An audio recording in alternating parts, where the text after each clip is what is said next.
하나님 말씀은 마태복음 2장 13절에서 23절 말씀까지 보겠습니다. 13절이야 마지막 절까지 조금 길긴 하지만 우리 한 목소리로 같이 읽겠습니다. 그들이 떠난 후에 주의 사자가 요셉에게 현명하여 이르되 헤롯이 아기를 찾아 죽이려 하니 일어나 아기와 그의 어머니를 데리고 애굽으로 피하여 내가 내게 이르기까지 거기 있으라 하시니 요셉이 일어나서 밤에 아기와 그의 어머니를 데리고 애굽으로 떠나가 헤롯이 죽기까지 거기 있었으니 이는 주께서 선지자를 통하여 말씀하신 바 애굽으로부터 내 아들을 불렀다 함을 이루려 하심이라. 이 헤롯이 박사들에게 속은 줄 알고 심히 노하여 사람을 보내어 베들레헴과 그 모든 지경 안에 있는 산의 아이를 박사들에게 자세히 알아본 그때를 기준하여 2살부터 그 아래로 다 죽이니 이에 선지자 예레미야를 통하여 말씀하신 바 라마에서 슬퍼하며 크게 통곡하는 소리가 들리니 라헬이 그 자식을 위하여 애곡하는 것이라. 그가 자식이 없으므로 위로받기를 거절하였도다 함이 이루어졌느니라. 헤롯이 죽은 후에 주의 사자가 애굽에서 요셉에게 현명하여 이르되 일어나 아기와 그의 어머니를 데리고 이스라엘 땅으로 가라. 아기의 소망 목숨을 찾던 자들이 죽었느니라 하시니 요셉이 일어나 아기와 그의 어머니를 데리고 이스라엘 땅으로 들어가니라. 그러나 아켈라우가 그의 아버지 헤롯을이어 유대 임금됨을 듣고 거기로 가기를 무서워하더니 꿈에 지시하심을 받아 갈릴리 지방으로 떠나가 나사렛이란 동네에 가서 사니 이는 선지자로 하신 말씀에 나사렛 사람이라 칭하리라 하심을 이루려 함이러라. 아멘. 바라보면 닮아간다잖아요. 부부가 닮아가고 집에서 기르는 고양이나 강아지도 주인을 닮아가는 것처럼 보이지 않습니까? 우리가 한 해 동안 여호와를 앙망하면 얼마만큼 닮았을까? 부족하지만 어떤 모습일까? 앙망한 모습만큼 그래도 닮아가지 않았겠습니까? 옆에 분들과 다시 한번 인사 나누죠. 형제의 모습 속에 보이는 하나님의 형상이라는데 한 해 동안 수고 많으셨습니다. 잘 오셨습니다. 옆에 분들과 한번 다시 인사를 나누죠. 정말 힘든 모습에 기쁨으로 다시 한번 인사 나누죠. 당신 때문에 행복했습니다. 네, 여러분 때문에 행복했습니다. 네. 한 번만 더 인사 나누죠. 내년은 더 행복할 겁니다. 야, 이거는 아주 큰 소리네요, 그렇죠? 네. 새해는 정말 하나님의 큰 은혜 가운데 주변의 환경에 상관없이 하나님 허락하시는 것으로 가득한 모습이 되기를 축복합니다. 오늘 우리의 본문은 예수님이 태어난 바로 그 뒤의 이야기입니다. 누가복음에 예수님이 태어날 때 너무나 아름답고 복된 소식이었잖아요. 정말 자리는 보잘것없는 마구간이었지만 천사의 소리에서 지극히 높은 곳은 하나님께 영광, 땅에서는 하나님의 기뻐하심을 입은 사람들의 이제 평화, 또 먼 동방으로부터 박사들이 와서 예물을 드리는 정말 너무나 아름다운 모습이었잖아요. 근데 오늘 본문에 나타난 모습은 그러지 못합니다. 태어나서 얼마 뒤엔 예루살렘에서 안나 선지자나 혹은 시므온을 통해서 정말 그가 메시아라는 사실을 증명해 보이기도 했습니다. 근데 헤롯이 그를 죽이려고 하잖아요. 거슬러 올라가면 산에 아이를 낳으면 죽이라고 했던 바로의 명령과 같은 모습이 이 시대에 나타납니다. 요한복음 1장에 분명히 어둠 가운데 빛이 왔는데 세상 어두움은 빛을 싫어해서 빛을 죽였다라고 표현하잖아요. 그게 33년 동안 사역이 끝난 뒤에 나타난 일이 아니라 이 땅에 태어날 때부터, 그렇죠? 태어나서 계속 그런 모습으로 살아왔음을 봅니다. 근데 하나님께서 애굽으로 피난하라고 해서 애굽으로 내려갔다가 오늘 본문처럼 다시 애굽에서 불렀다.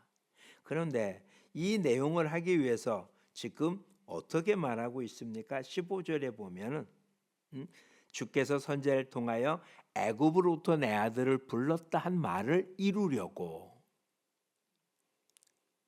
또 그로 인하여 2살 이하의 아이를 다 죽인 사건을 통해서는 예레미야 선지자를 통해서 라마에서 라헬이 자녀가 없어서 슬피 울었다함을 이루려 한다. 헤롯이 죽었다는 소식을 듣고 다시 이스라엘로 올라왔지만 그의 아들이 다시 통치한다는 얘기를 듣자 나사렛 가서로 있으라 그래서 나사렛에 사는데, 그것도 그냥 그렇게 되어진 게 아니라 오늘 본문 맨 마지막에 이거 뭐라고요? 나사렛 사람이라고 칭하리라고 한 선지자로 한 말을 이루려 하련다. 그러니 이 모든 일들은 뭐라고요? 하나님이 하신 말씀대로 이루어지도록. 그렇죠? 자, 올 한 해 우리의 모습은 우리가 애쓰고 수고하고 노력하기도 하고 또 그렇게 하지 못해서 좀 아쉽고 한 모습으로 돼 있지만, 근데 이 모든 것들은 하나님께서 섭리하고 이끌고 있다는 사실이 분명하잖아요. 그렇죠? 그렇다면 26년 어떻겠습니까? 또 마찬가지로 26년에도 하나님이 하신 말씀이 그대로 이루어질 줄 믿습니다. 우리의 소망은 그것이에요. 이사야 선지의 표현은 말을 이렇게 합니다. 밤나무 상술이나 뱀을 당해도 구루터기는 살아서 뭐 한다고요? 새로운 싹이 난다고요. 가지에서 난다고 한 그 나무가 올리브 나무입니다. 감람나무거든요. 이 감람나무는 아주 독특하다고 그래요. 나무가 오래돼서 고목이 되면 나무 자체가 뿌리에서 올라오고 있는 영양분, 수분을 이미 고목이 된 나무에는 끊어버린대요. 그 대신 뿌리에서 다시 싹을 내서요. 학자들마다 차이가 있고 성경학자들이 얘기하는 거 좀 과학적인 차이가 나지만 올리브 나무는 1000년을 간다, 2000년을 간다, 그러기도 해요. 근데 고목 자체가 1000년, 2000년 가는 나무는 솔직히 없습니다. 근데 고목이 되어서 그 나무가 없어지면 그 나무가 뿌리째 없어져 버리는 게 아니고 다른 곳에 씨앗이 나는 게 아니라 뿌리에서 새싹이 나서 또 자란다는 거죠. 그러니까 고목이 된 나무 안에 뿌리로부터는 새싹이 또 나는 거예요. 그래서 지금 감람원이라고 불려지는 감람산 동산이라고 불렸던 그곳에 아름드리 이 감람나무들은 몇 년이든지 명확하게 측정이 안 된대요. 한 1000년이 지난 뒤에 죽어가면 또다시 새싹이 나서 자라고 해서 아마 그곳에 있는 나무들은, 오래된 나무는 아마 예수님이 그곳에 기도할 때도 있었을 거다. 그 고목 자체가 아니라 그 뿌리는 그렇게 있었을 거다라고 하는 거예요. 오늘 우리에게 주어진 최고의 소망은 뭐냐? 그 씨, 복음의 씨, 예수 그리스도가 저와 여러분 안에 계시다는 거예요. 그게 있으면 가지가 잘라지고 풍랑이 불고 무너지고 가뭄이 들고 수없이 못해서 그 보이는 것은 쓰러지고 넘어진 것 같아도 뭐가 있으면 뿌리가 살아있는 한 언제든 싹이 나고 꽃피고 열매 맺게 되는 것입니다. 올해 우리는 여러 가지 일들을 당했습니다. 또 지금도 그런 어려움 속에 있는지 모르겠습니다. 근데 이런 우리들이 새로운 소망, 희망을 가질 수 있는 것은 어떤 일이 있어도, 그렇죠? 아기 예수가 지킴을 받습니다. 헤롯으로부터 피할 수 있는 길을 주셨고, 또한 그런 아픔 속에서도 또다시 성장할 수 있도록 지켜주셨습니다. 그 하나님의 사랑이 저와 여러분에게 그대로 임해서 2066년에도 하나님의 돌보심과 은총이 넘치게 될 줄 믿습니다. 잊으면 안 되는 거잖아요. 사도 바울은 그래서 우리 육신은 날로 후패해져 가나 우리 영은 날로 새로워진다고 말씀하고 계십니다. 이곳의 우리는 여기 몇몇을 제외하고는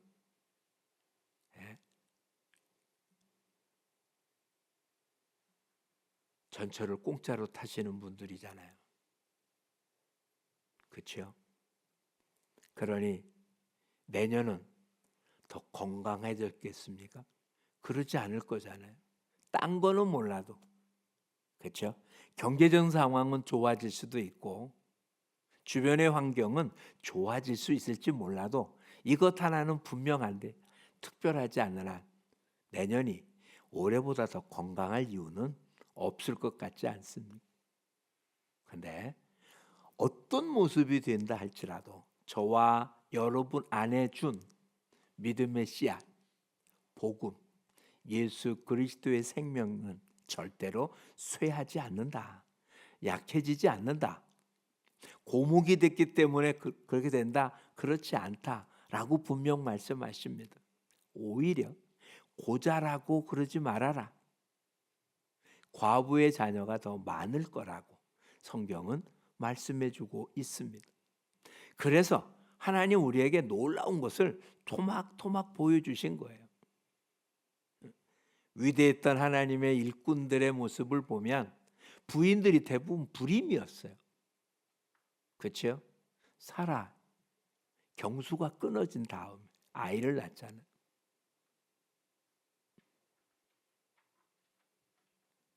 한나, 그렇죠? 왜 그랬을까요? 하나님이 하시기 때문에 그런 거예요. 강한 자를 사용하지 않는 이유는 하나님은 약해서가 아니라 강하면 자기가 했다고 착각할까 봐. 자기가 할 수 없다는 걸 본인만이 아니라 다른 사람 누가 봐도 그는 할 수 없는 일인데 한 것은 그가 한 게 아니라는 걸 알게 하기 위해서라고 표현합니다. 그러니 오늘 우리들에게 약해진 것은 이제 뭐 할 일이 남은 겁니까? 하나님이 일하실 일이 남은 것입니다.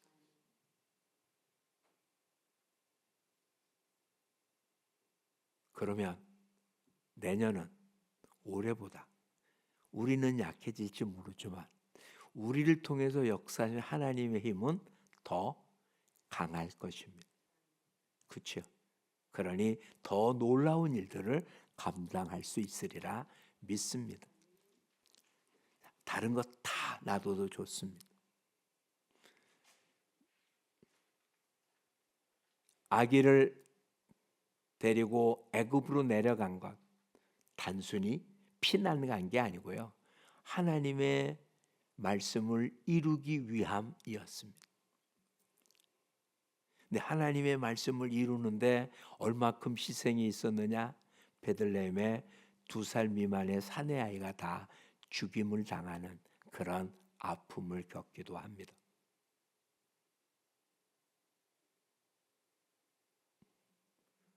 헤롯이 죽었다는 기쁜 소식이 들리지만 헤롯의 아들은 헤롯보다 덜하지 않았습니다. 그래서 그가 태어난 고향이 아닌 나사렛에 살게 되어집니다. 우리야 뭐 단순하지만 요한복음에 의하면 나다니엘이 뭐라고 말하는 소리 들었습니까? 나사렛에서 무슨 선한 것이 나겠느냐. 우리는 예수님이 자란 동네에서 나사렛이라는 게 굉장히 익숙하지만 유대인들의 입장에서는 나사렛 같은 촌동네에 무슨 선한 위대한 사람이 나겠느냐고 거들떠 보지도 않던 도시입니다.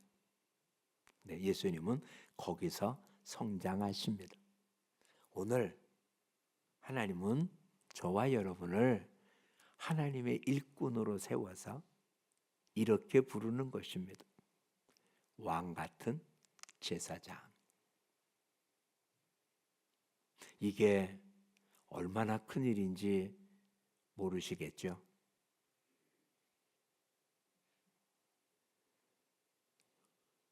우리는 교회 안에 이렇게 나눕니다. 직분자, 평신도. 사람들이 이렇게 말하기도 해요. 그렇죠? 모태신앙의 사람들을 뭐라고 비아냥거립니까? 못해. 어머니 태소부터가 아니라 아무것도 못하는 모태신앙이라고 표현하고요. 평신도는 아무 일도 못한다고 병신도라고 표현합니다. 솔직히 교회 안에서 누군가 뭘 일을 시키면 어느 교회도 성도 가운데 20%만 일해도 엄청 일 많이 하는 거거든요. 그러면 20% 된 사람이 누구겠습니까? 그냥 교회 중직들이에요.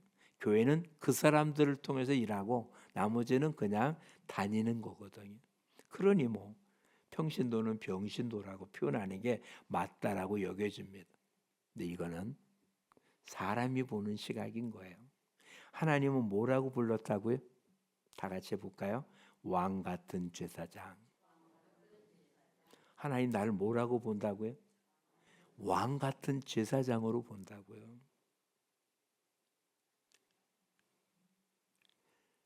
12명의 정탐꾼이 가나안 땅을 정탐하고 돌아왔습니다. 정말 하나님 약속한 가나안 땅은 그들이 보기에 젖과 꿀이 흐르는 땅이었습니다. 정말 그럴까? 아마 그렇게 본 가장 큰 이유는 그들이 지금 어디서 살았었습니까? 광야에 살았잖아요. 이 정탐꾼들 대부분이 광야에서 태어난 사람이잖아요. 평생 광야밖에 본 적이 없는 사람이 가나안 땅 들어갔더니 어떻습니까? 너무 좋은 땅이었던 거예요.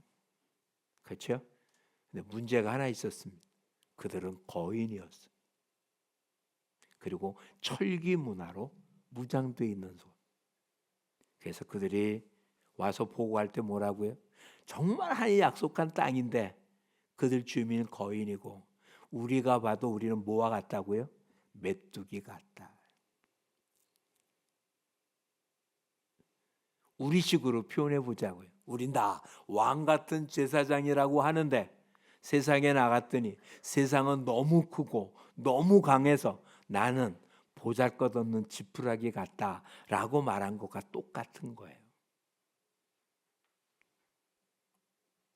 여러분은 겉으로 볼 때는 거인 앞에 쓴 보잘것없는 존재, 호랑이 앞에 있는 작은 강아지, 법무술 줄 모르는 하룻강아지라는 표현이 우리의 모습일지 모르겠어요. 요즘처럼 변화가 심한 곳에서 과학의 문명 앞에 이것저것 다루지 못하는 나이 많은 꼰대, 이게 오늘 우리들의 모습일지 모르겠어요. 돈 아니면 사람 취급받지 못하는 세상에서 돈으로 아무것도 할 수 없는 그냥 약한 존재, 옛날 말로 표현하면 그냥 뒷방 거지처럼 그렇게 살아있다는 자체가 오히려 다른 사람한테 피해를 주는 것처럼 느껴질 만한 소외된 존재, 이게 오늘 겉으로 드러난 우리의 모습일지 모르겠어요. 사람들이 어떻게 보느냐 상관없이 우리 스스로 그렇게 내 자신을 깎아서 보잘것없다고 여겨지게 될지 모르겠어요. 이미 진 자입니다. 오늘 본문에 주님이 어떻게 한다고요? 지키셨잖아요. 근데 그게 그렇게 꾀가 되니까 지킨 겁니까? 아니요. 어떻게 하고 있습니까? 이미 말씀하신 대로 그렇게 했다라고 얘기하고 있는 거잖아요. 주님이 뭐라고 우리한테 말씀해 주셨습니까? 세상 끝날까지 함께 하겠다고 말씀하셨습니다. 지금까지 함께 했습니다. 내일은 어떻게 할까요? 함께 하시겠죠. 내년 어떻게 하겠습니까? 함께 하시겠죠. 왜? 말씀대로 되니까요. 그렇죠? 그 주님이 떠난다고 하셨습니까? 아니요. 복 주시겠다고 약속했잖아요. 복 주시죠. 근데 우리 스스로 어떻게 한다고요? 나는 받을 수 없다고. 나는 못한다고. 하나님은 우리가 할 수 있다고 말한 적이 없습니다. 내가 하겠다고 하신 거예요. 하나님이 하시겠다고. 그냥 우리는 순종만 하면 된다고요. 일은 누가 하신다고요? 하나님이 하십니다. 그렇게 하시겠다고 뭐 했습니까? 이미 약속해 주셨습니다. 누가 받습니까? 약속한 걸 믿고 순종한 사람은 그대로 받습니다. 그렇죠? 그렇다면 우리가 할 수 있는 일은 뭡니까? 우리한테 가장 큰 소망은 뭡니까? 주님이 저와 여러분에게 말씀해 주셨다는 거잖아요. 여러 번 말씀드렸습니다. 하나님 우리에게 뭐를 안 주고요? 현찰을 안 주고 뭘 줬다고요? 약속 어음만 주셨다니까요. 당장 써먹을 수 없어요. 근데 약속 어음은 대단한 거라는 걸 놓치지 말자고요. 그렇죠? 다시 한번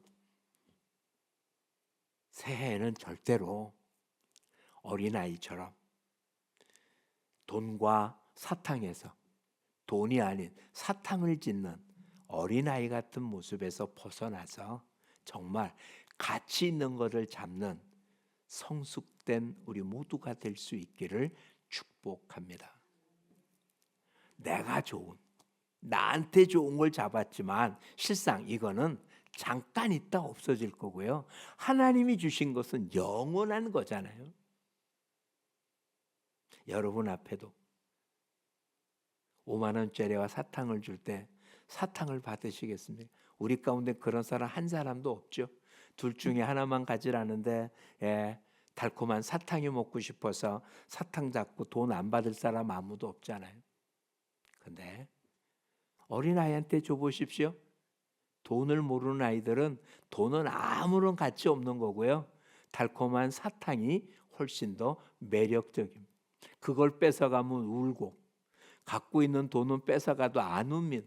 줘도 버려버리죠. 내년에는 절대로 하나님 주신 것을 버리고 내가 원하는 것 받으려고 애쓰는 삶이 아니라 하나님 주신 걸 절대로 잃어버리지 않으려고 내가 움켜잡고 있던 것을 놓고 하나님 주신 걸 꼭 잡.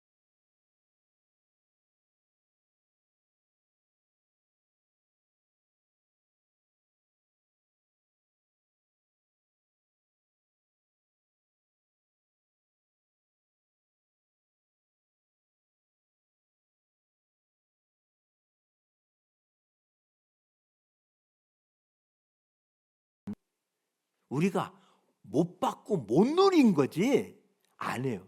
구하면 주신다고 한 모습은 이미 준 걸 구해서 받은 거죠. 우리가 구하지 않으면 하나님 안 주신 분이 아니라고요. 구해야 하나님이 주신 줄 아는 것뿐이지 하나님 주세요. 우리가 기도했기 때문에 숨 쉬고 있습니까? 아니잖아요. 구했기 때문에 저녁에 자고 아침에 깨어납니까? 아니잖아요. 아침에 일어나기를 기도하신 분이 있습니까? 없잖아요. 숨 못 쉴까 봐 오늘도 숨 쉬게 해달라고 뭐 아픕니까? 그렇게 기도해 본 적 없잖아요. 그냥 하나님 우리에게 주신 거라니까요. 이제는 소망, 절대적인 소망을 가졌다면 이제는 하나님 말씀대로 이루어질 것을 믿고 순종하며 사는 우리 모두가 될 수 있기를 축복합니다. 자, 하나님 우리에게 소망을 주셨습니다. 그러니 이제 우리가 할 수 있는 일은 뭐냐? 절대적인 믿음을 갖는 겁니다. 하나님 말씀하신 건 반드시 이루어진다라는 믿음입니다. 어떤 일이 생겨도 하나님 말씀하신 것은 반드시 됩니다. 그렇죠? 그게 절대적인 믿음입니다. 그럼 믿는 사람은 어떻게 한다고요? 그러면 100% 순종해야 합니다. 그게 믿음입니다. 절대적인 믿음, 절대적인 순종만 절대적인 믿음이지. 절대적인 순종이 없는 믿음은 이것은 바람에 휘둘리는 부평초 같은 것입니다. 우리한테 요구하는 것은 하나님 말씀에 절대적인 순종인 것입니다. 그러면 어떤 모습이 날까? 어떤 분은 이렇게 표현했습니다. 절대적인 믿음에 절대적인 순종을 하면 창조적인 기적이 발생된다고. 창조적인 기적이란 다른 게 아니야. 나한테 꼭 맞는 축복을 주신다는 거죠. 한번 생각해 보세요. 돈에 아무런 어려움이 없는 사람한테 돈 주는 게 복이겠습니까? 뭐 돈 주는데 싫어할 사람은 없겠지만, 아무런 몸에 이상이 없는 사람한테 병원에 진찰권 주면 복이겠습니까? 아픈 사람한테는 낫게 되는 게 복인 거지. 그게 그 사람한테 맞는 거잖아요. 물질의 고통을 당하는 사람한테는 물질이 주어지는 거죠. 아무런 문제가 없는 사람한테 뭐 물질 줘봐야 안 그래요? 다른 사람과 상관없이 하나님 말씀에 절대적인 순종을 할 때 하나님은 창조적인 기적을 나한테 꼭 적합한 모습. 그래서 아담을 잠재우고 갈빗뼈를 어떻게 했다고요? 그 아내를 줍니다. 그렇죠? 배우자를 줍니다. 꼭 맞는 합당한 둘을 맞추면 정확하게 하나가 되는 그게 창조적인 기적입니다. 2026년에는 소망을 갖고 순종함으로 하나님이 저와 여러분에게 맞춤으로 준 다른 사람은 몰라요. 받은 나만 아는 이러한 기적을 맛보며 사는 축복이 넘치기를 축원합니다. 다른 사람 보며 부러워하지 말자고. 내게 주어진 내 것을 딴 사람한테 주면 아무것도 아닐지 모르지만 나한텐 그것이 너무 소중한 주님과 함께하는 모습. 오늘 본문에 나타난 모습 다 아는 내용입니다. 근데 거기에 뭐라고요? 이루려 하심이라. 그렇다면 우린 이렇게 적용하면 되는 거예요. 지금 내 앞에 이해가 안 되는 많은 일들, 왜 기도하고 애썼는데 반대적인 상황이 내 앞에 펼쳐질까? 이것도 뭐라고요? 하나님의 뜻을 이루려 하는 과정이다라는 거죠. 이런 과정을 통해서 하나님은 내게 약속한 걸 이루실 건데 우리는 그 과정을 내가 원하는 방식으로 되지 않아서 그 과정에서 실수하고 실패하고 포기해서 열매를 못 얻는 것입니다. 신뢰한다는 얘기는 결과만 믿는 게 아니고요. 그 과정이 뭐 하는 거라고요? 하나님이 하나님의 뜻을 이루려 하심이다. 애굽에서 불렀다는 것을 이루기 위해서는 어떻게 됩니까? 애굽으로 내려가야 되잖아요. 근데 아기를 데리고 갓난 아이를 데린 부부가 특별한 일이 없는데 애굽에 내려갈 이유 있습니까? 없잖아요. 그렇죠? 베들레헴에도 갈 이유가 없잖아요. 왜 갔습니까? 왕이 호적을 하라니까 안 갈 수가 없어서 간 거잖아요. 그런데 그곳에 가서 어떻게 했어요? 베들레헴에서 태어날 거라는 하나님의 말씀을 이루는 거잖아요. 요셉과 마리아는 베들레헴에 가고 싶은 생각이 없었다고요. 애굽으로 내려가고 싶은 생각이 없었어요. 근데 애굽으로 피난 갈 수밖에 없어요. 왜? 있으면 헤롯한테 죽을 것 같으니까. 베들레헴에 올라가고 싶은 생각 없어요. 만색된 아내를 데리고 그 먼 길을 뭐하러 여행하러 갑니까? 근데 왕이 명령을 내렸기 때문에 안 갈 수가 없잖아요. 근데 이런 과정이 다 뭐 한 거라고요? 하나님이 하신 말씀을 이루려 하심이라. 힘드십니까? 이해가 안 됩니까? 고통스럽습니까? 그것만 보지 말고요. 이 일을 통해서 뭐 하려고 하신다고요? 하나님의 뜻을 이루려 하십니다. 하나님의 뜻이 무엇인지 명확하게 모르지만 분명한 것 하나 있습니다. 복입니다.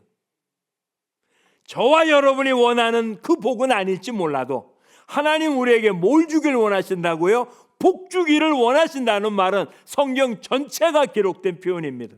내가 원하는 복이 아니고 내게 필요한 복을 주시는 것입니다. 2026년은 그런 소망을 갖고 사는 우리 모두가 될 수 있기를 축복합니다.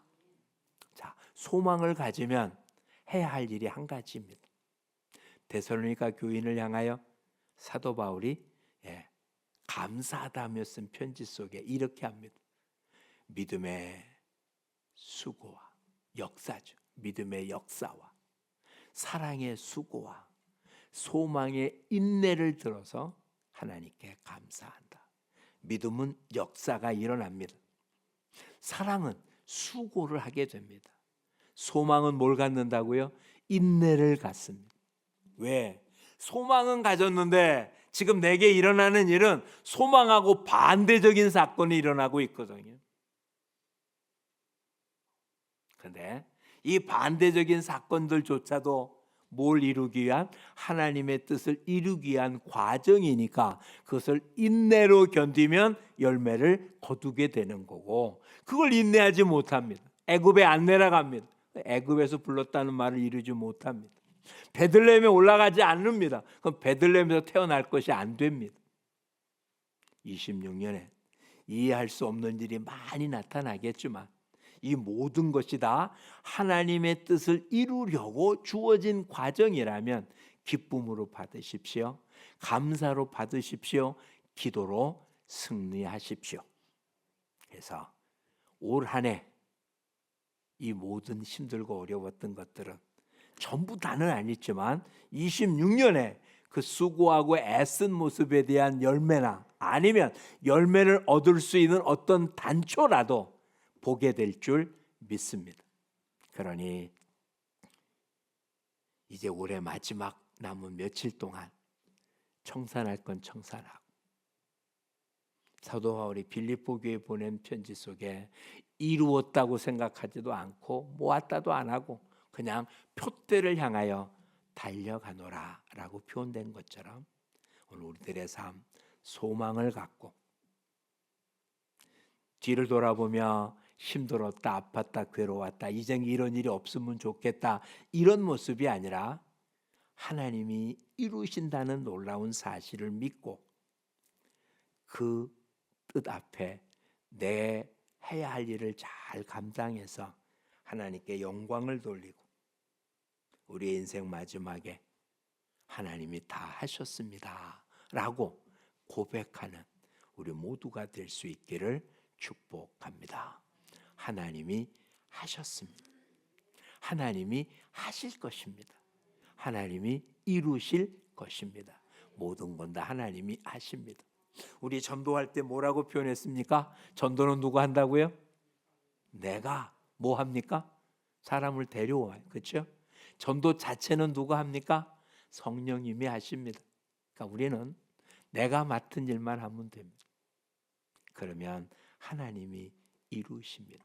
소망을 갖고 또 새해를 향하여 힘차게 나아가는, 하나님이 이루시는 것을 눈으로 목도하며 남이 모르는 기쁨을 누리는 우리 모두가 될 수 있기를 축복합니다. 사도 바울은 이렇게 고백했습니다. 다시는 나를 괴롭히지 말라. 내게는 예수의 흔적이 있다.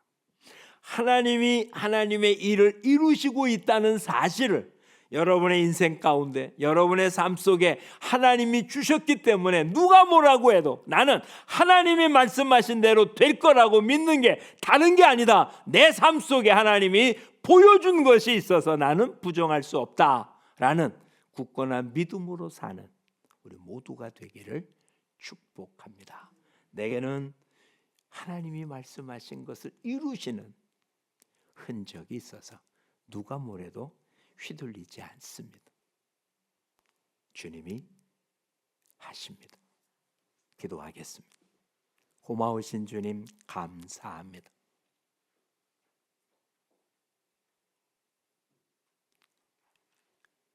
우주 만물이 정확하게 운행되는 것 하나님이 지금도 일하고 계시기 때문이며 지금 일어난 모든 일들 하나님 약속하신 것을 성취하는 과정임을 분명히 믿습니다.